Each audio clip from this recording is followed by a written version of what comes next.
Todos los libros, El Libro, un programa de Radio SOGEM sobre autores y más autores, conducido por Ulises Paniagua. Bienvenidos.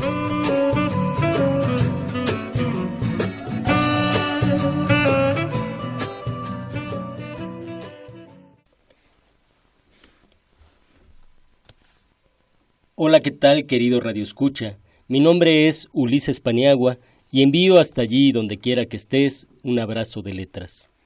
Esta es una puerta sensorial hacia la literatura, un resquicio para que te permitas descansar entre libros, darte una tregua lejos de lo cotidiano.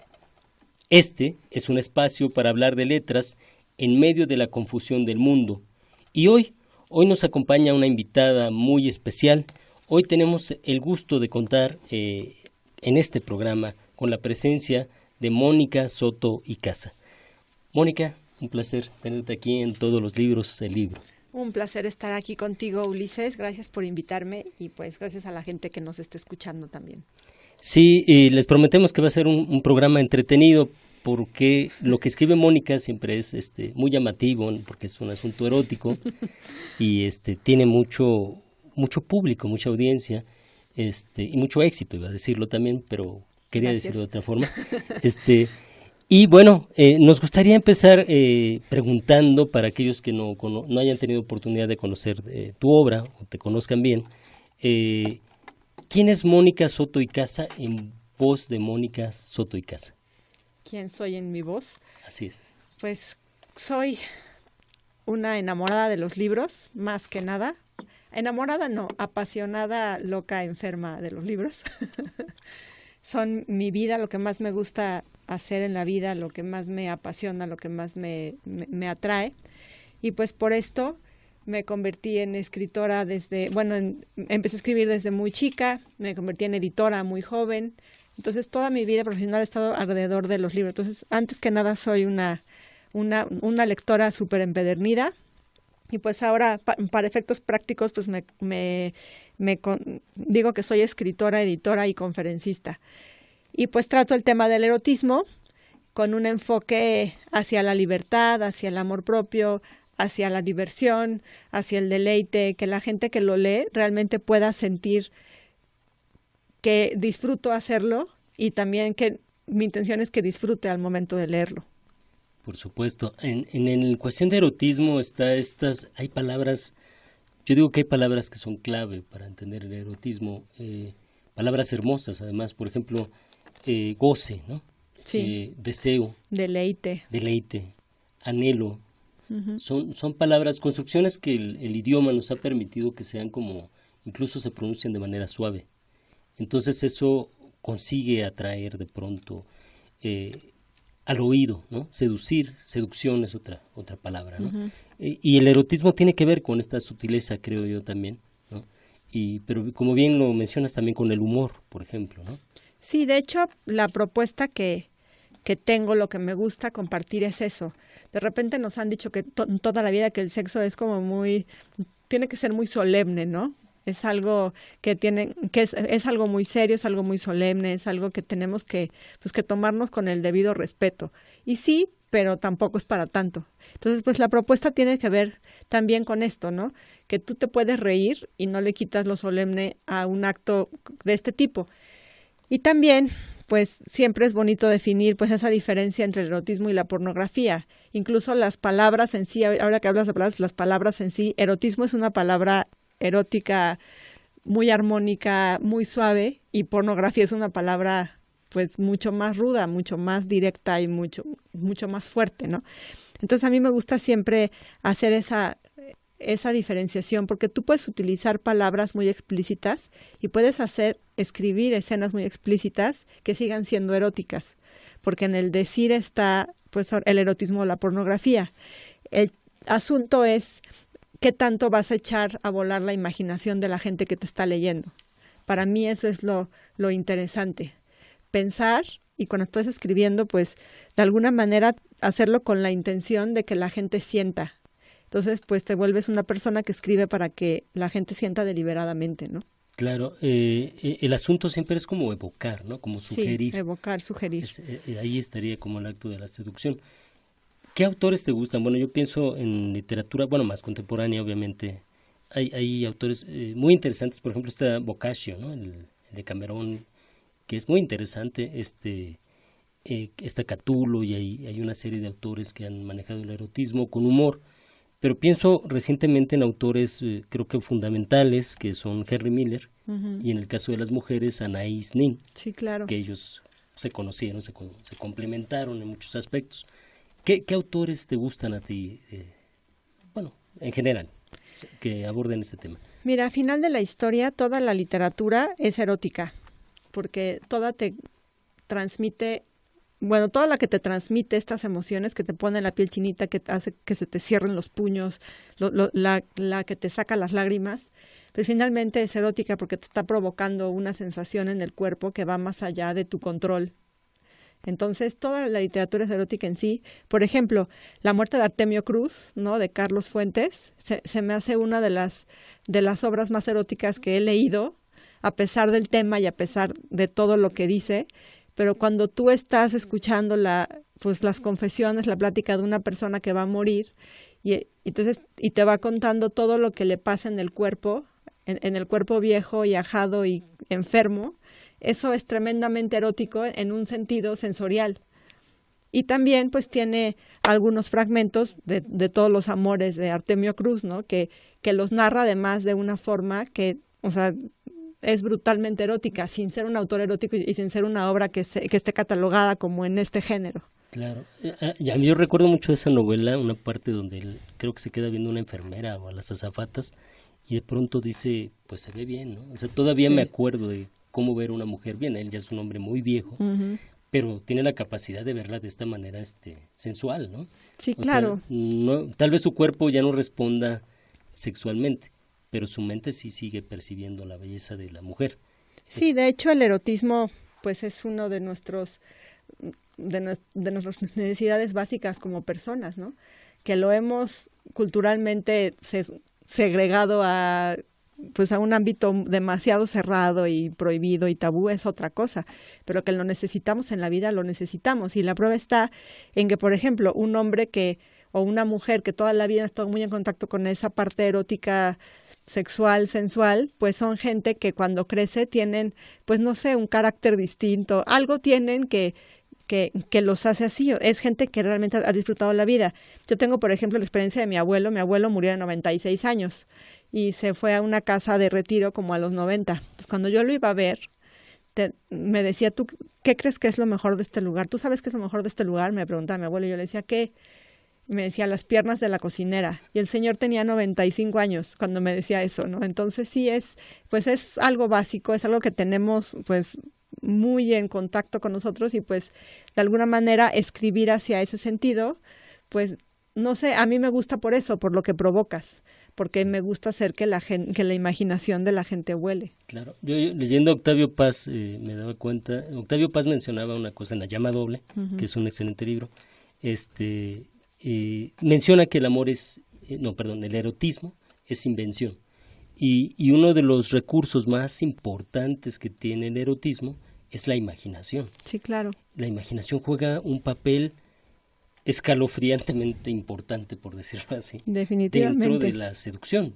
Por eso está la diferencia entre la pornografía y el erotismo. Creo que en la imaginación reside una gran parte de eso. No sé qué opinas tú. Sí, definitivamente, pues en la fantasía, pues en que tú como escritor de literatura erótica o de la literatura que seas capaz de generar un pensamiento más allá de hecho de eso se trata.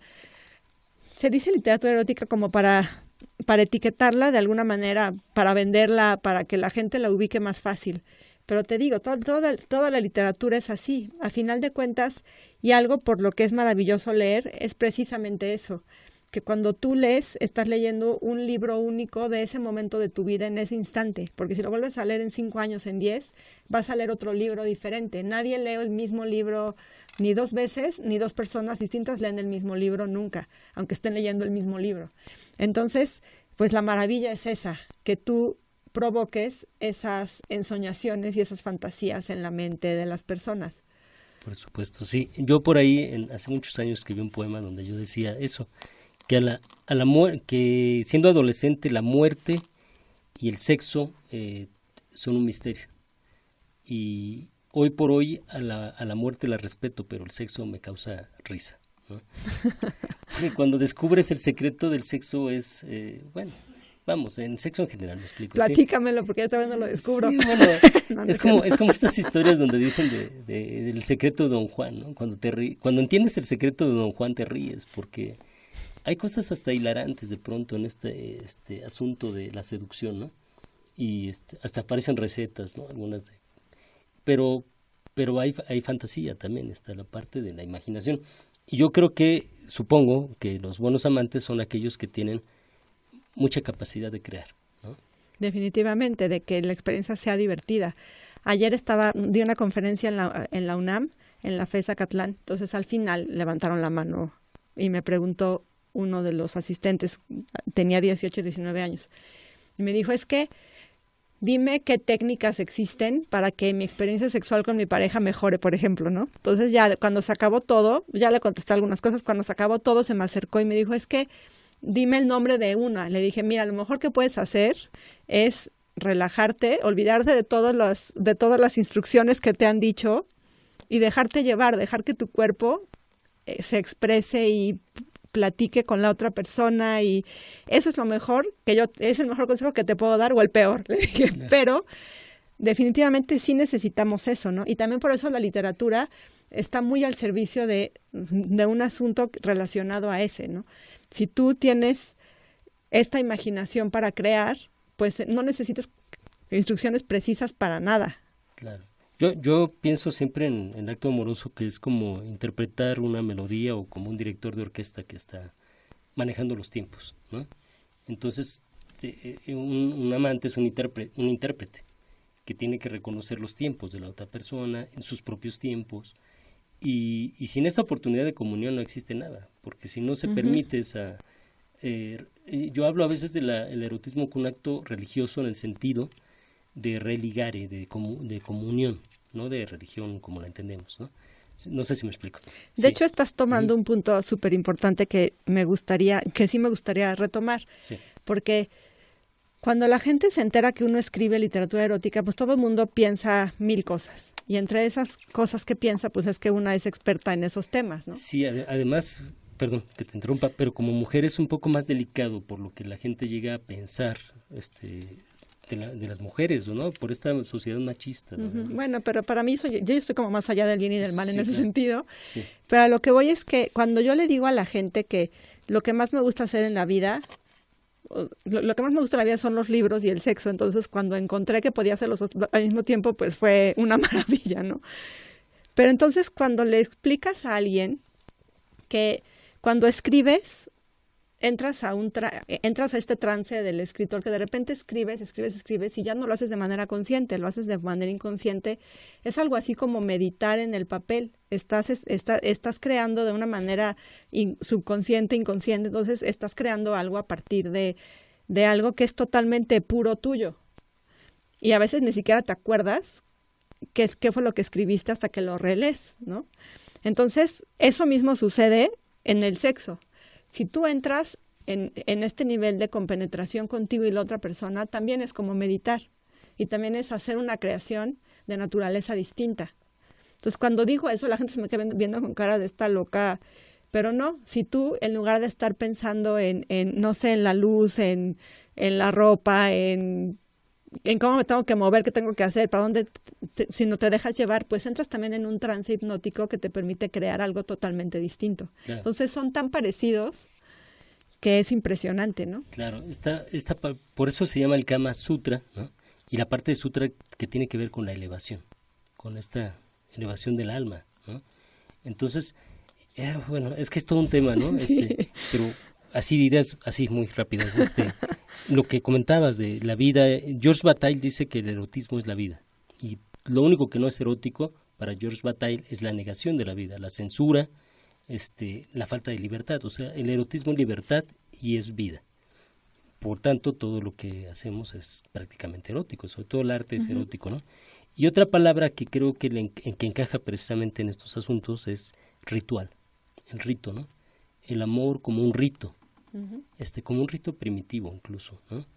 Necesario para, no solo para perpetuar la especie, que ese sería el objetivo animal del sexo, pero el ser humano trasciende eso cuando llega al nivel del rito. No sé qué piensas tú. Pues estoy totalmente de acuerdo. Y además, pues si fuera nada más a un nivel reproductivo, entonces ¿por qué tenemos las mujeres el único órgano del cuerpo que existe, que sirve para el placer y nada más para el placer? Ni te reproduce, no hace nada más que hacerte sentir bien. Entonces, pues definitivamente nuestro cuerpo tampoco está diseñado nada más para reproducirse, ¿no? Por supuesto, sí. A ver si no me queman saliendo de aquí alguien. No, pero es interesante, ¿no? Hablar de esta, porque hablar de erotismo es eso, hablar de libertad, ¿no? Y cuando se puede hablar de esto, además hablamos de erotismo, porque esto es muy interesante planteado contra la pornografía o la manera en que se maneja el sexo de pronto, incluso como efecto de dominación, ¿no? En cuestión machista. Sí, de hecho esa es otra de las propuestas, ¿no? Cuando tú lees los clásicos de la literatura erótica, pues es muy violenta hacia la mujer, es mucha dominación, sí es tremendamente violenta. Entonces, cuando empecé a explorar este tema desde muy chica, que empecé a leer todos estos libros, incluso, por ejemplo, me gusta mucho leer los libros de La sonrisa vertical, esta colección de Tusquets que ya no existe, pero existen los libros.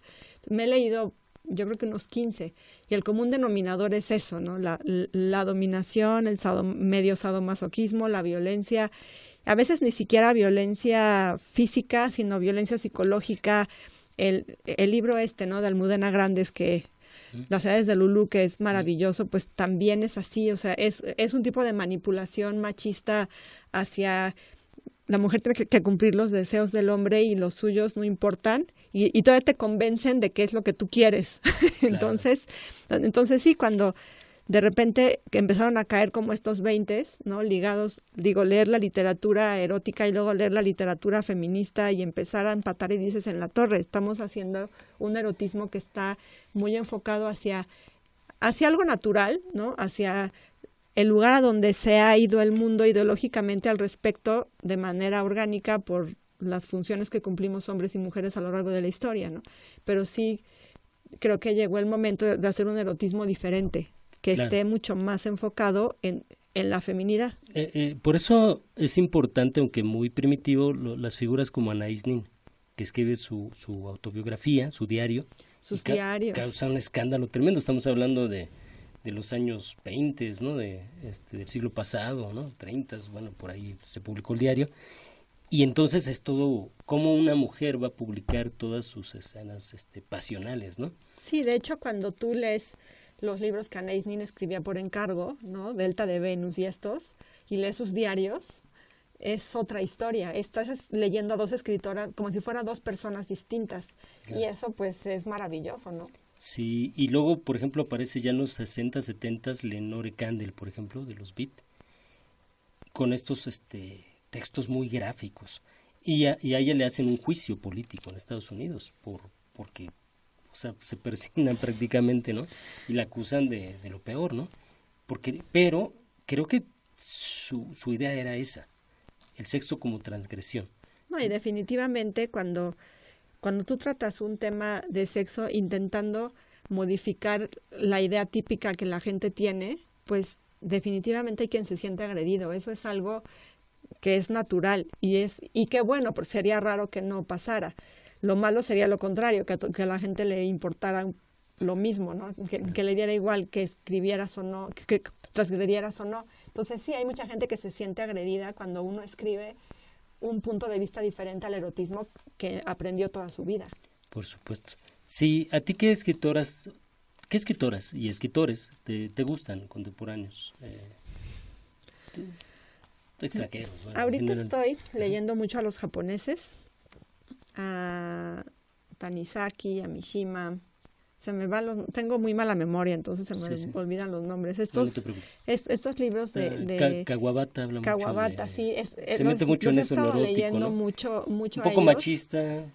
un erotismo triste, diría yo, que es Está Kawabata. el libro de La llave, que creo que es de Tanizaki, que es una maravilla, o sea, es un erotismo que te deja la piel mega chinita. Un autor, por ejemplo, erótico que me encanta, que no sé si su intención sea ser erótico, no es Alessandro Barico. Seda, cuando lo leí dije, ¿cómo puede ser esto? ¿No? Lo que te hace sentir la esposa joven.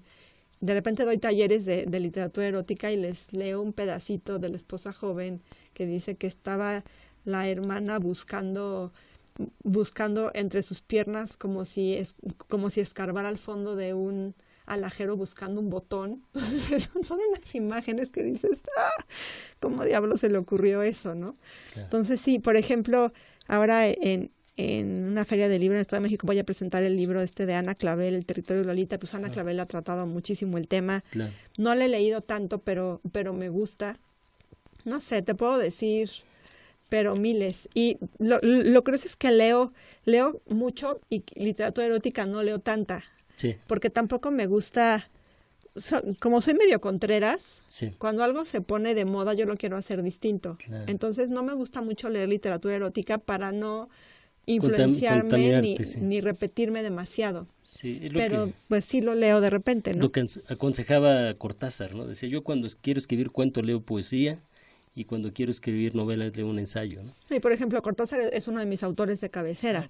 Tiene la culpa una maestra en la secundaria porque ella nos puso a leer todo, o sea, leímos todos los Fuegos del Fuego, Rayuela, los ¿cómo se llama? Me choca mi mala memoria. Los cronopios. Los cronopios y famas. Ajá. Estoy leyendo un tal Lucas ahorita, poco a poquito, pero ahí voy. Me encanta Cortázar, me encantan los de las vanguardias, me encanta Borges, me encanta leer a Vicente Huidobro. Y Cortázar es muy erótico, Sí. En los dos sentidos. Sí, ¿no? totalmente. Y tiene estos textos en Rayuela, el de Toco tu boca, por ejemplo. Bueno, ¿no? eso es... Es maravilloso. Tiene Pero un ritmo brutal, tremendo sí. para el erotismo. También Borges era muy erótico en su poesía. Sí. También... Sí, que algunos dudarían de eso, pero sí, yo estoy de acuerdo. Sí. Desde otro punto de vista totalmente erótico. Por ejemplo, la mujer en discordia, ¿no? Nora Lange, que tiene unos poemas, bueno, a mí me mata. Y también me gusta Manuel Scorza, que no es tan conocido, pero que tiene unos poemas también que te pone la piel chinita. Y sí, definitivamente, si uno le gusta escribir, pues hay que leer poesía, porque es no sé, yo siento que cuando lees poesía es lo que realmente hace que te caigan los 20s para construir algo. Claro. Además está la metáfora, ¿no? O sea, están estas autoras Silvia Plath, Anne Sexton, ¿no? Rosario Castellanos también manejó. Sí, pero no, sobre todo es que la construcción de la metáfora creo que es fundamental para un narrador y cómo asumir el erotismo como una metáfora, ¿no? Entonces una escena no es solamente la descripción del acto corporal, sino la recreación de todo el ambiente. Y como tú bien lo mencionas, o sea, creo que es cuando uno está en el acto amoroso no recuerda totalmente todo, se pueden recortar como destellos, sí, como claro. flechazos, ¿no? Como si fueran fotografías que aparecen, o como estar sumergido en un río, ¿no? Es como esa sensación. Y cuando lo escribes es como dejar estas moronitas en el camino entrando sí.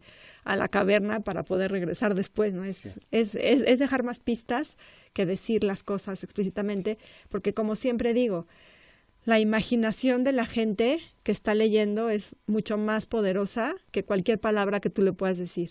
Y también porque de esa forma la fantasía se va a adecuar pues a la persona que le está leyendo. Entonces le estás escribiendo básicamente un libro para cada lector, uno diferente a cada lector cuando sugieres y no pones explícitamente lo que sucede. Exacto. Bueno, pues estamos hablando con Mónica Soto y Casa de estas cavernas del deseo, que a veces son peligrosas también. Hay quien no regresa nunca de la caverna, se le pierden las migajas y se queda a vivir ahí a oscuras, ¿no? O bueno, no sé si tan oscuras. Pero bueno, pues si me lo permites, Mónica, vamos a hacer una pequeña pausa para entrar a nuestra sección de trova y vamos a escuchar una canción del disco tuyo, que precisamente tiene mucho de erótico, en este sentido de lo amoroso y de la vida, de Charly Massa. Vamos a escuchar la canción número 8, que se llama La noche de tu ausencia, del disco tuyo de Charly Massa.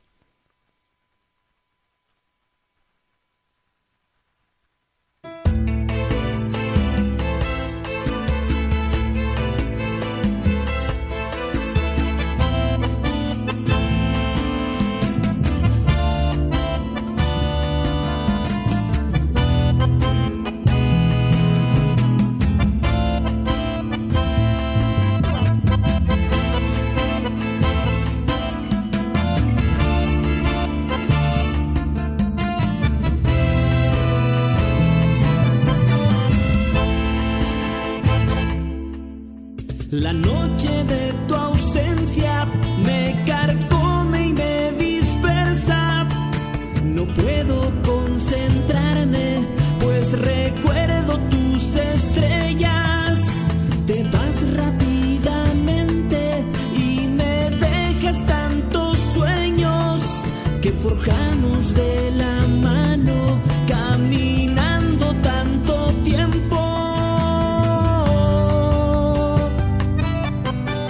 Una estrella muda me recuerda tu presencia. El silencio abraza, me destroza sin pensarlo. Tu fantasma ronda, me descubre y me incomoda. Pero en la mañana siempre da la misma historia. Deja de rondarme con tu rostro en mi ventana. Deja de agobiarme con tu aroma aquí en mi cama. Deja que mi vida se libere de tu vida y vivir en paz sin el rencor.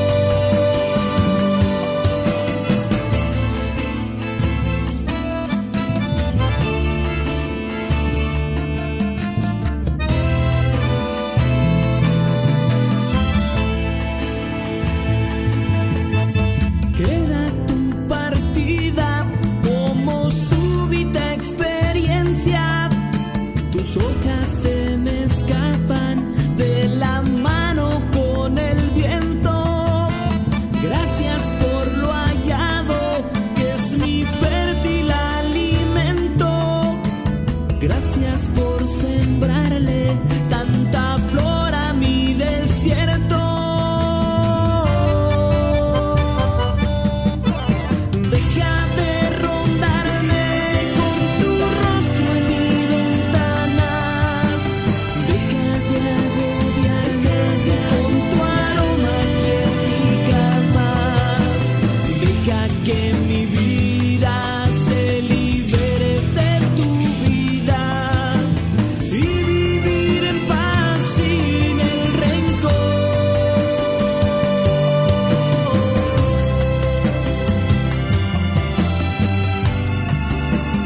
Deja que mi vida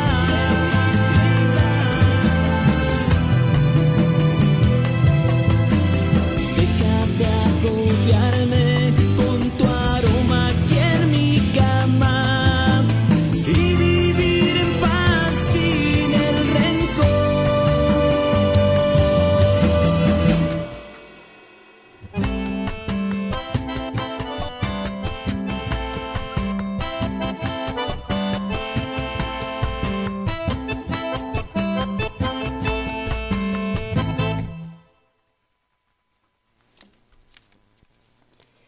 Bien, estamos de vuelta en su programa Todos los libros, el libro. Estamos hablando aquí de erotismo y otros chismes literarios. Y estamos en el programa con Mónica Soto y Casa, que nos trae hoy nos está presentando aquí algunos de sus libros. ¿Cómo se llaman estos libros? Perdona, es que los estoy viendo de cabeza y no puedo. Pero nos gustaría que tú nos contaras mejor de ellos, ¿no? Pues mira, de este lado tengo Tacones en el armario, que es mi primera novela erótica, por decirlo de alguna manera. Esta novela empezó siendo un cuento y terminó siendo pues una novela y lleva como más o menos 20,000 ejemplares vendidos en 6-7 años. Es todo un fenómeno, se ha presentado 40 veces, ha sido impresionante. Con ella trato el tema del erotismo también en conferencias. He podido estar en muchos lugares con muchas mujeres hablando, por ejemplo, contra la violencia. Ha sido una maravilla porque de una historia de ficción y pues que era un cuento, pues nada más que escribí porque sí, pues terminó siendo algo que para mí ha sido la aventura en la literatura más inverosímil y maravillosa que me ha tocado vivir. Y me ha abierto puertas inimaginables, ¿no? Claro. Yo tuve oportunidad de escuchar este libro en la Pulquería Insurgentes aquella sí. vez, y había sala llena. Entonces, un éxito total el libro ese día, muchas ventas, y un libro que se ha vendido mucho por todas partes, ¿no? Sí, que ha sido aparte extraordinario porque pues es un libro totalmente independiente que ha estado pues en lugares, te digo, inverosímiles. Estuvo hace años en la lista de los libros más vendidos de Gandhi, Sí. junto La Cazadora de Sombras y junto los Cazadores de Sombras y puros libros de editoriales enormes y libros con mucha publicidad, y pues estaba el mío ahí. Luego se murió Carlos Fuentes y sacó a mi libro de la lista. ¿Sí? Pero bueno, estuvo como 9 semanas ahí. Es muy bueno. Esto fue para mí, yo no me la podía creer. Y obviamente en cuestión de ventas eso sí te ayudó sí te mucho. ayudó Sí, bastante. en cuestión de ventas, en cuestión de invitaciones, entrevistas, prensa, o sea, sí, eso sí abrió puertas, pues que eran totalmente diferentes y raras a lo que estaba yo acostumbrada y a lo que conocía con otros autores. He intentado replicar algo así, pues, y todavía no sabemos cómo. Digo, nadie sabe cómo se fabrica un bestseller, nadie. Claro. Si se supiera, pues habría miles, ¿no? Sí. Y pues no hay tantos. Hay quien prueba la receta y no le vuelve a funcionar. Sí, de hecho es un misterio, ¿no? Entonces, pues... Pues, a mí me gustaría mucho que nos leyeras alguno de tus textos aprovechando el tiempo, de lo que tú quieras, cuento. Ahorita les leo uno de Lirios en el cielo. Ajá. El otro libro que traigo es Libera tus libros. Sí. Empecé a editar libros muy, muy joven, de 24 años. Entonces, la pregunta que más me han hecho en mi vida de editora es, escribí un libro y no sé ni cómo empezar, no sé qué hacer con él. Entonces escribí Libera tus libros, que es el arte de hacer y vender libros en México, que es un manual. Entonces aquí la gente puede encontrar como de una manera muy sencilla, muy simple, aspectos sobre cómo publicar un libro, el proceso de creación de un libro, los nichos editoriales, qué tipos de editoriales existen en México, para qué sirve la distribución, para qué es una feria de libro. Viene una parte de la presentación del libro. La más extensa son los derechos de autor, qué firmar y qué no firmar en un contrato editorial. Es muy importante. Es un manual. Me senté y dije, hoy voy a escribir de derechos de autor, y me ponía a escribir todo lo que sé, todo lo que sé del mundo editorial mexicano, lo escribí aquí. Y pues digo siempre que desde el campo de juego, sino desde un palco, porque el editorial que yo fundé hace unos años, pues nunca recibió dinero ni público ni privado de nadie. Nosotros hacíamos todo. Entonces nunca pedimos una beca. Y pues los libros se distribuían en las librerías más importantes del país y en todas las ferias de libro de todos lados. O sea, sí fue una historia extraordinaria en ese sentido. Entonces, en este libro volqué todo lo que sabía.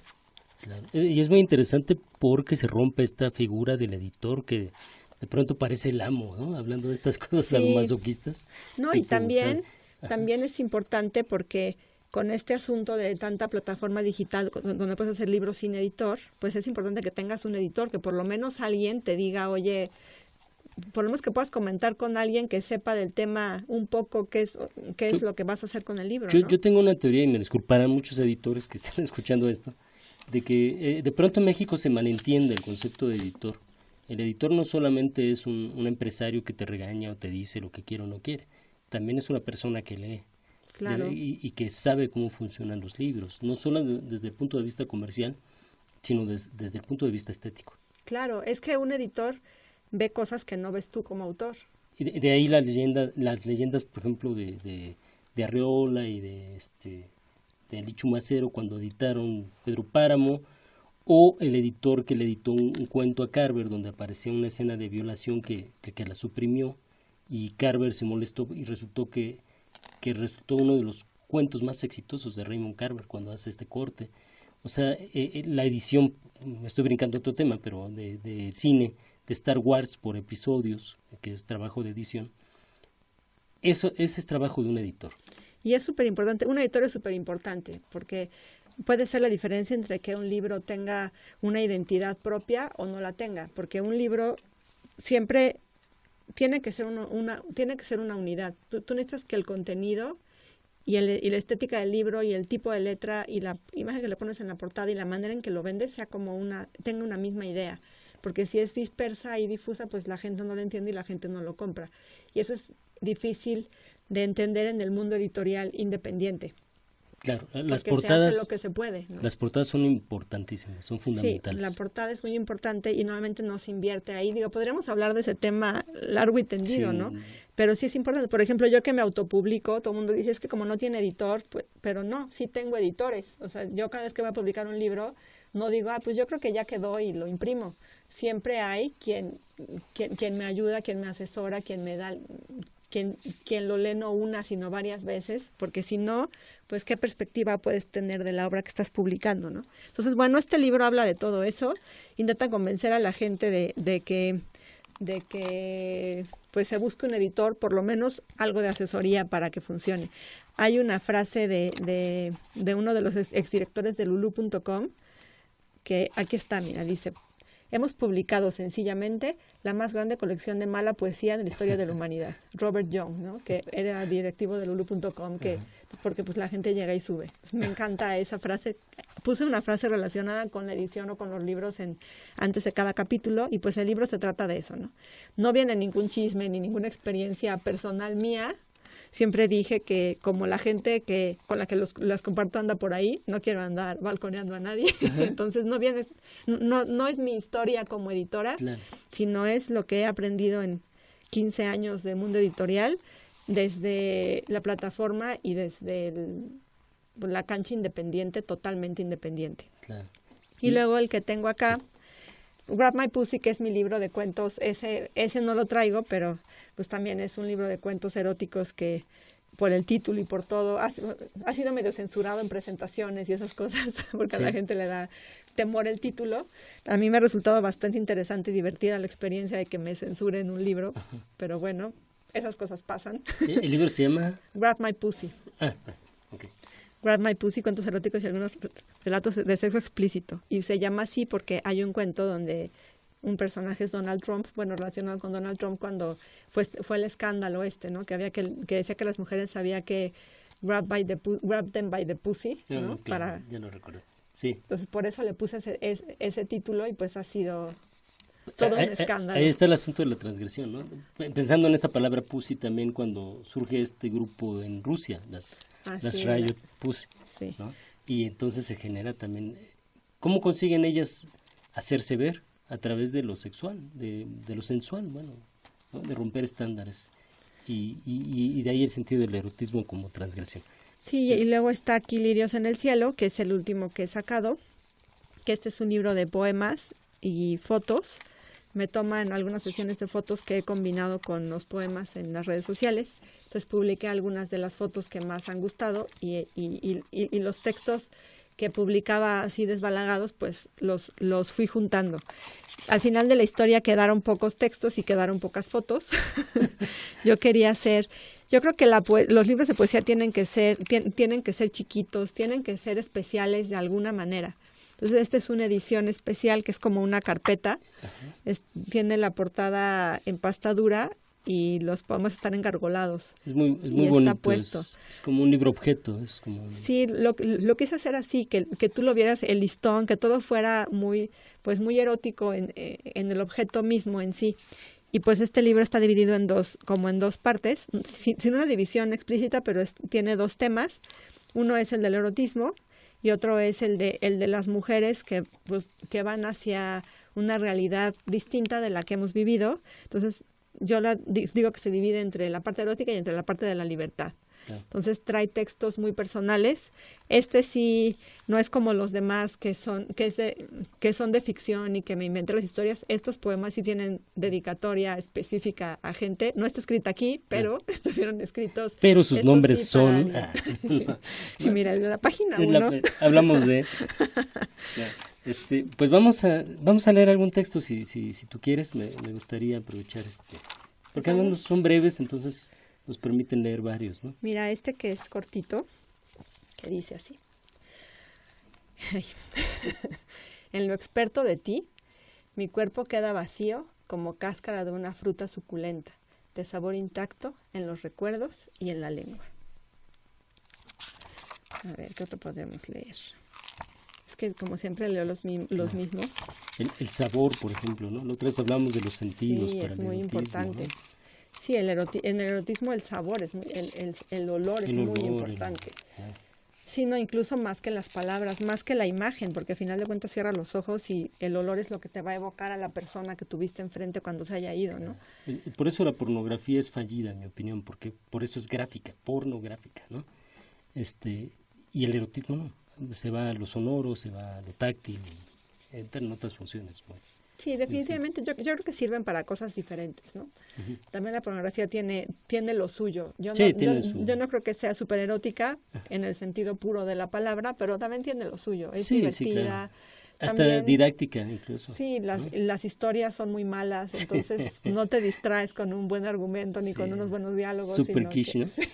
Pero entonces, tiene sus rituales también, ¿no? Sí, tiene que ser quiche para que sea pornográfica. Sí, claro, ¿no? Si no es totalmente explícito. Filosófica. No, imagínate una pornografía filosófica.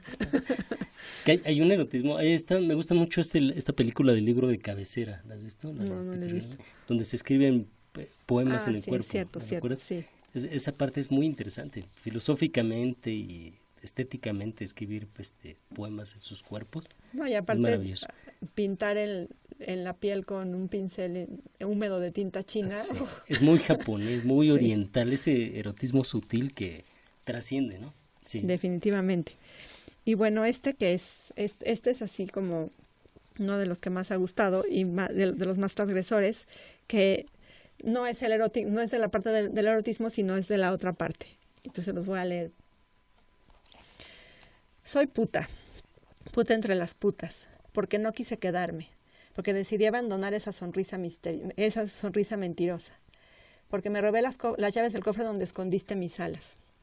Soy la peor puta, la más puta entre las putas, porque dejé de regalarte mi sexo, porque a cambio de gritos no se dan orgasmos, sino despedidas. Hoy me autoproclamo la más puta de entre todas las putas, y elevo mi putez como bandera, que ondea en el viento para que la vean bien quienes opinan, quienes inventan estrados en mi alcoba, en mis espejos, en mis poemas, y se visten de jueces para arreglarme la vida sin mi permiso. No me importa que me llames puta, soy la puta que te dejó.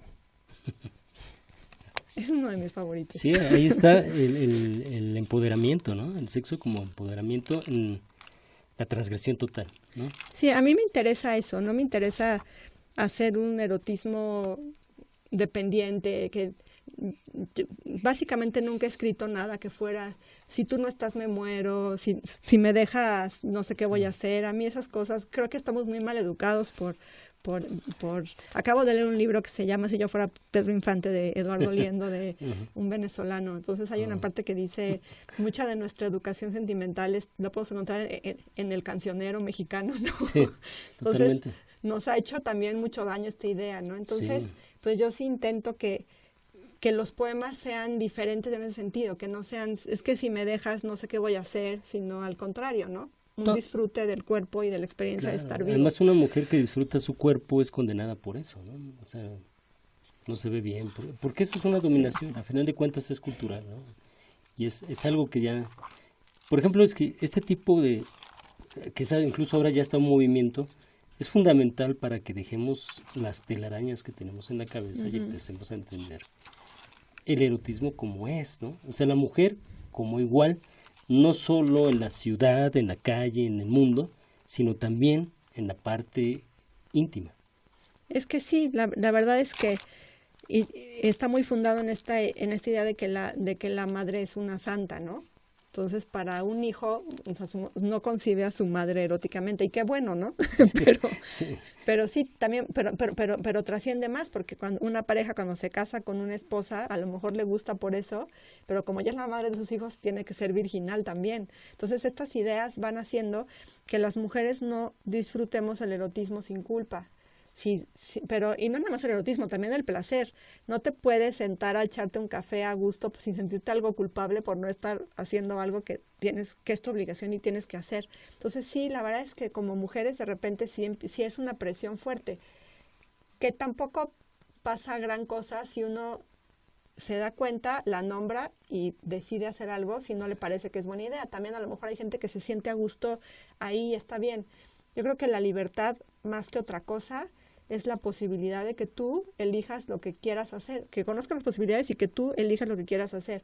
Yo no condeno si una mujer se quiere quedar en su casa a cuidar a sus hijos, si quiere ser sumisa, si quiere que la dominen, si quiere que le digan, está muy bien, pero si eso es lo que ella realmente quiere, no porque así aprendió y porque no le queda de otra o cualquier otro tema. Si ella realmente quiere, pues qué bueno que se quede siendo la sumisa de su marido. Me parece perfecto si a ella le gusta, pero sí tiene que ser una elección en libertad y muy personal. Exacto, la capacidad de elegir, y por eso también es bien interesante cómo, y no voy a abundar mucho en eso, Oscar Wilde fue muy condenado, por ejemplo, en la época victoriana, por considerársele hedonista. El hedonista siempre ha sido mal visto, ¿no?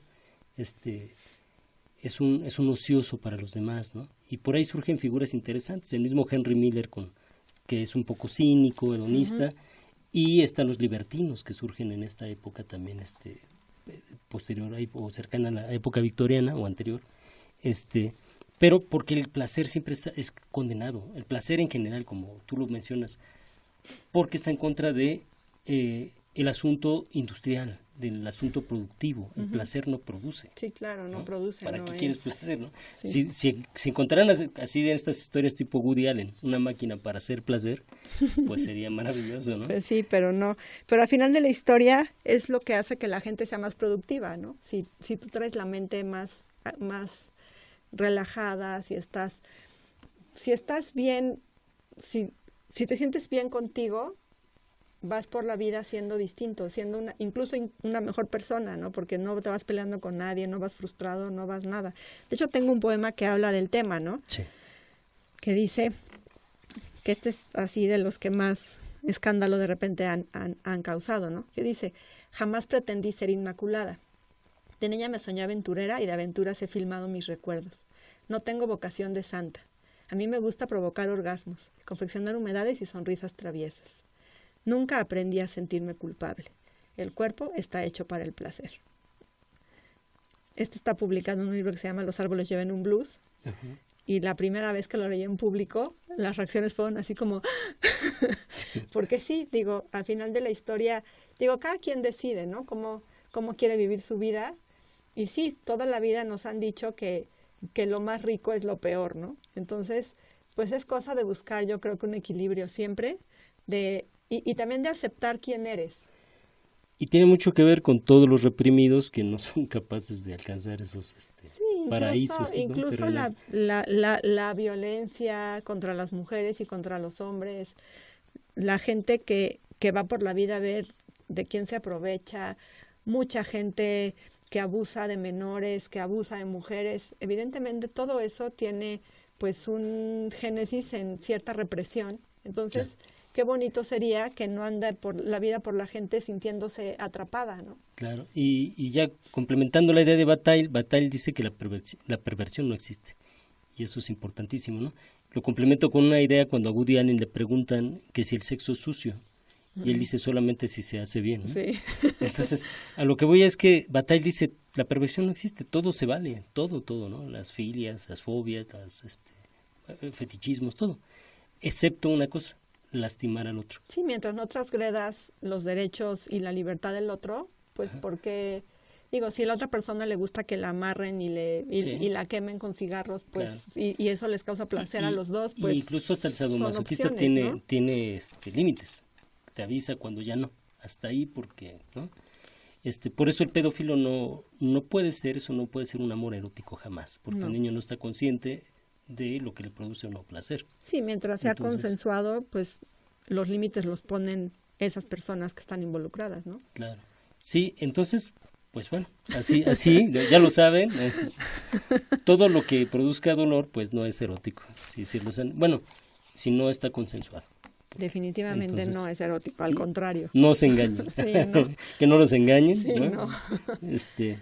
Y bueno, pues vamos a procurarnos un espacio para una segunda canción de este disco tuyo, de Charly Maza. Vamos a escuchar la canción número 11, que se llama Deja, del maestro Charly Maza.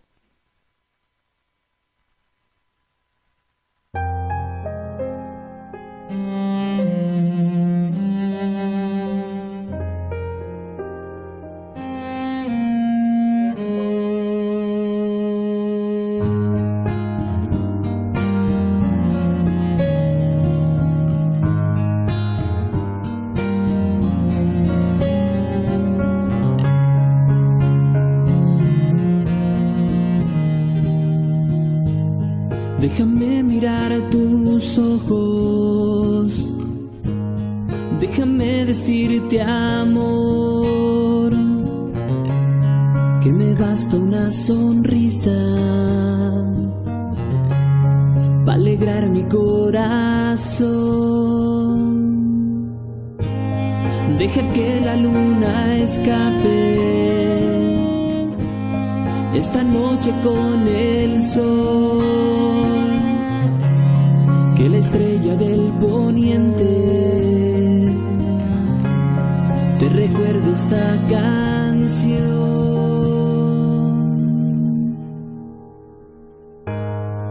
Deja que esta historia empiece, un capítulo de amor, con matices de locura y con tintes de pasión.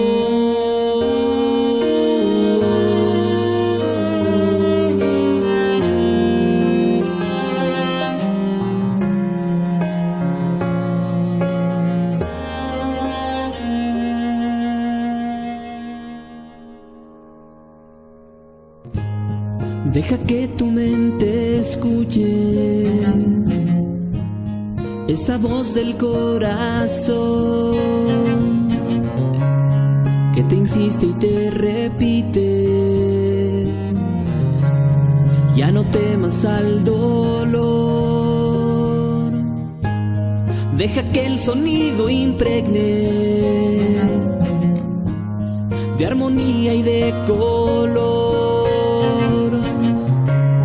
tus noches más solitarias, con acordes de este amor.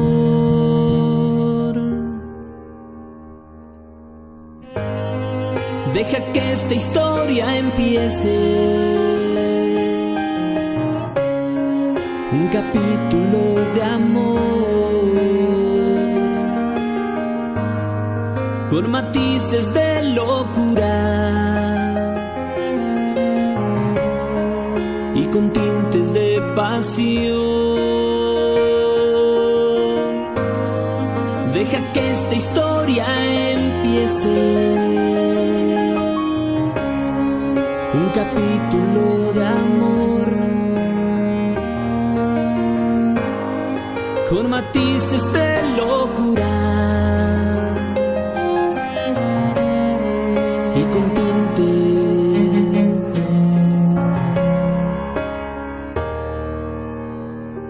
de pasión,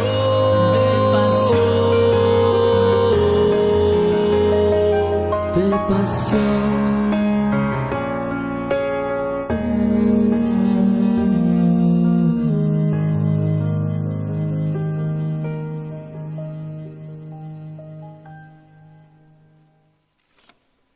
Bien, estamos por terminar ya este programa, todos los libros, el libro, y pues nos estamos despidiendo ya de nuestra invitada de hoy, Mónica Soto y Casa. Y bueno, nos gustaría preguntarte así unas preguntas a bote pronto, así rapidísimo. ¿Qué prefiere Mónica Soto y Casa, la narrativa o la poesía? Para escribir la narrativa, para leer la poesía. ¿Henry Miller o Anais Nin? Definitivamente Anais Nin. ¿Alan Poe o Raymond Carver? Alan Poe. Muy bien. Bueno, y para quien quiera buscarte en redes, quiera conseguir alguno de tus libros, ¿dónde pueden encontrarte? Bueno, tengo una página de internet que es un blog donde escribo de todo. Digo que soy como esos grupos musicales versátiles, yo soy escritura versátil, entonces ahí está todo lo que escribo entre periodismo, narrativa, algunos poemas, todo lo que escribo está ahí, que es monicasotoycasa.com. También tengo el Twitter y Instagram, que son @monicasotoycasa, y Facebook. La página personal está llena, pero tengo una fanpage que es Mónica Soto y Casa por una vida sexy. Okay. Esas son todas mis redes. ¿Y tus libros se consiguen en Amazon? Se consiguen en Amazon están todos, se consiguen, en mi página de internet tengo una librería virtual que los mandamos a domicilio dedicados, y ahorita están regresando a Gandhi. Excelente, pues ya escucharon, si quieren leer a Mónica Soto y Casa, aquí la recomendación de todos los libros, el libro para que la conozcan. Muchas gracias. Y ya escucharon que no se trata solo de su morbo, de ustedes, no, se trata del erotismo como muchas variantes. Y bueno, Mónica, esta es tu casa cuando quieras regresar, Muchas seguramente gracias, no va gracias, a ser gracias. la última vez que visites este programa. Te agradezco mucho la buena conversación sobre los dos temas que más me gustan en la vida. Gracias. No, gracias a ti. Y pues bien, eso ha sido todo en tu programa Todos los libros, el libro. Tu amigo Ulises Paniagua te recuerda que nos escuchamos la próxima semana a la misma hora para seguir conversando acerca de literatura, de autores y más autores. Y recuerda que, como dijo Borges, de todos los instrumentos del hombre, el más asombroso es, sin duda, el libro. Los demás son extensiones de su cuerpo, pero el libro es otra cosa. El libro es una extensión de la memoria y la imaginación. Hasta la próxima.